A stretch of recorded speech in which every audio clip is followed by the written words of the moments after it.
പാകിസ്ഥാനിലെ വിവാദമായ വധശിക്ഷാ നടപടിയിൽ ഒടുവിൽ നീതി ലഭിച്ച് 72-കാരനായ വയോധികൻ മതനിന്ദാ കുറ്റമാരോപിച്ച് 24 വർഷത്തോളം ജയിലിൽ കഴിഞ്ഞ മാനസിക വെല്ലുവിളി നേരിടുന്ന പാകിസ്ഥാൻ ക്രൈസ്തവ വയോധികൻ അൻവർ കെന്നത്തിന് കുറ്റവിമുക്തി.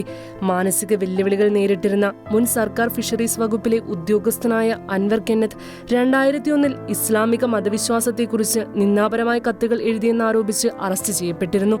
ജൂൺ 15 യേശുവിന്റെ സുവിശേഷം എന്ന പേരിൽ ഒരു ലഘുലേഖ വിതരണം ചെയ്യുന്നതിനിടെയാണ് ഗവാൽമണ്ഡി പോലീസ് ഓഫീസർ സഫറുള്ള അദ്ദേഹത്തെ അറസ്റ്റ് ചെയ്തത്.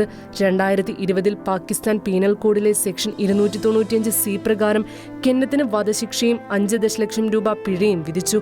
2014 അദ്ദേഹത്തിന് മാനസിക അസ്ഥിരതയുടെ വ്യക്തമായ സൂചനകളും നിർബന്ധിത കുറ്റസമ്മതത്തിന്റെ സാഹചര്യങ്ങളും ഉണ്ടായിരുന്നിട്ടും ലാഹോർ ഹൈക്കോടതി ശിക്ഷ ശരിവെച്ചു. കെന്നത്ത് തന്നെ ഒരു പ്രവാചകനായി പരാമർശിക്കുകയും ദൈവിക വെളിപ്പെടുത്തലുകൾ ലഭിച്ചതായി അവകാശപ്പെടുകയും ചെയ്തു എന്നതായിരുന്നു അദ്ദേഹത്തെക്കുറിച്ച് ഉയർന്നു വന്ന പ്രസ്താവനകൾ. അദ്ദേഹത്തിന്റെ അറസ്റ്റും ശിക്ഷയും വിവിധ കോണുകളിൽ നിന്ന് വ്യാപകമായ വിമർശനത്തിനിടയാക്കി. പാകിസ്ഥാനിലെ റോമൻ കത്തോലിക്ക ബിഷപ്പ് സാമുവൽ അസരിയെയും ഏഷ്യൻ മനുഷ്യാവകാശ കമ്മീഷൻ, ജൂബിലി ക്യാമ്പയിൻ USA, ഐക്യരാഷ്ട്രസഭ എന്നിവയും അദ്ദേഹത്തിന്റെ മോചനത്തിനായി ആവശ്യപ്പെട്ടു.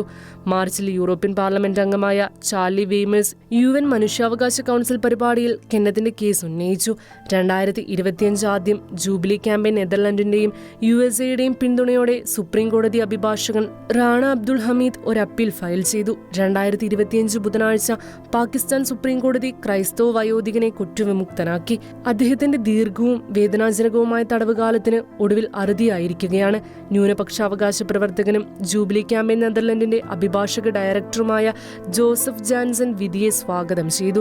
ജീവിതകാലം മുഴുവൻ ജയിലേക്കുള്ളിൽ സങ്കല്പിക്കാനാവാത്ത കഷ്ടപ്പാടുകൾ സഹിച്ച ഒരു സാധു ക്രൈസ്തവനായ അൻവർ കെന്നത്തിന് ഒടുവിൽ നീതി ലഭിച്ചുവെന്ന് അദ്ദേഹം പറഞ്ഞു.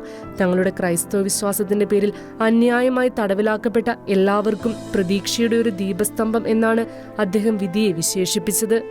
ഇന്റർനാഷണൽ ഡെസ്ക്, ഷിഗേന ന്യൂസ്.